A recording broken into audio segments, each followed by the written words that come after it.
All right.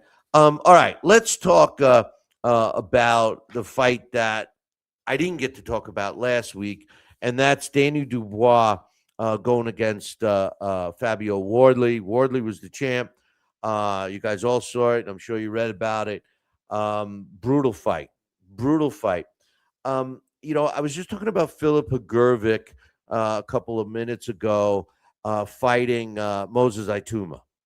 And all along, if you've been a listener or a viewer of this show, you know that I've been skeptical about Moses Ituma and how they're the fan base and the powers that be are already putting him in the Hall of Fame.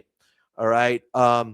Look, he shows a lot of promise. I believe he's the future of the heavyweight division, but let him fight somebody like Hagurvik, all right, which I just talked about. Now let's go back to the Dubois and Fabio Wardley fight. I love Fabio Wardley, but I told you guys, and if you have watched this show for any length of time, like I started to say, you would have heard me say that Fabio Wardley is a good fighter, and he too is the future of the heavyweight division, but his only claims to fame. Now, he had a great win over Joseph Parker. No knock on that. But prior to that, Frazier Clark was his only other big win. And Frazier Clark is a marginal fighter at best. And they had a back and forth, tough as nails fight that was a draw. And then he had the rematch. So I told you guys that he's going to be there, but I also was skeptical. Daniel Dubois, is a fighter, a tale of two fighters. He came out, he was dropped a couple of times in that fight. But here's the thing. I noticed a few things about this fight. Dubois' shots that Wardley landed at the top of his head, at the top of Dubois' head, that seems to be his kryptonite. He would drop, then he would get right back up. But he took some solid shots to the chin.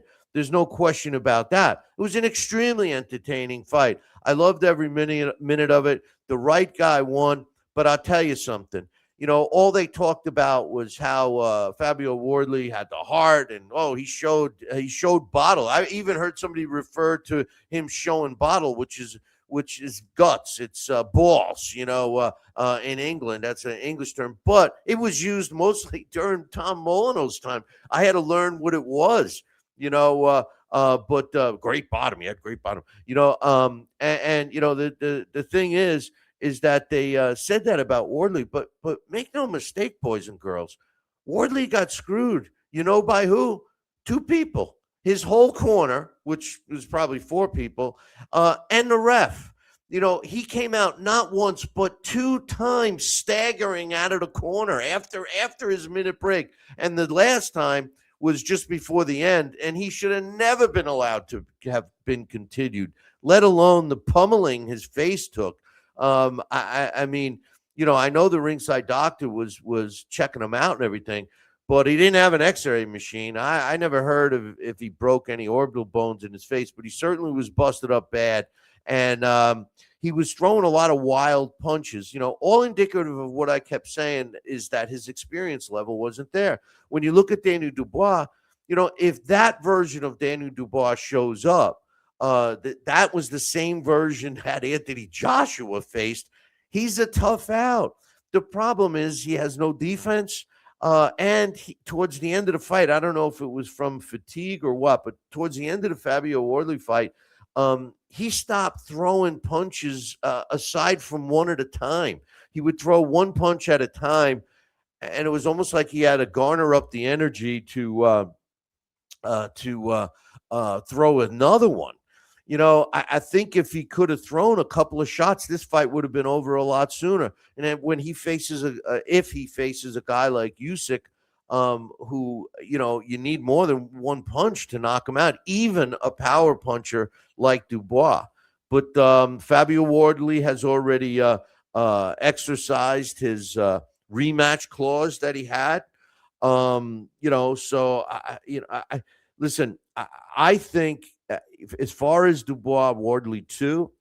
If Wardley could be a little more disciplined in the ring, using a jab and keeping Dubois off of him, because that was how Usyk basically owned him, and then break him down. He seems to run out of gas, or at least the pop of his punches leave. I'm talking about Dubois, and Wardley has a shot to beat him by boxing him and trying to pick his power shots. Now, on the other side of the coin, Dubois could continue, if he continues this aggressive style, and smother his opponents with his aggressive style, so that they can't deploy a boxing game plan, box and move and land punches. But interesting. I do want to see it again. I do want Wardley to heal up, but we'll see what happens. But now they were also talking about the potential fight with Daniel Dubois for Moses Atuma. I think Daniel Dubois and Philip Hrgovic are actually good opponents for Moses Ituma, because neither one of them are fleet of foot. Now, I think Daniel Dubois would be extremely a little more dangerous to Moses Atuma right now than Philip Hrgovic, even though Philip Hrgovic could very easily win the fight. I just, to be honest, if it were me, I think Moses Ituma is a great test for. I'm sorry. I think that Philip Hrgovic is a great test for Moses Ituma. That would be a really good fight. That could set up a title shot with the winner of Fabio Wardley and Daniel Dubois too. So be looking for that.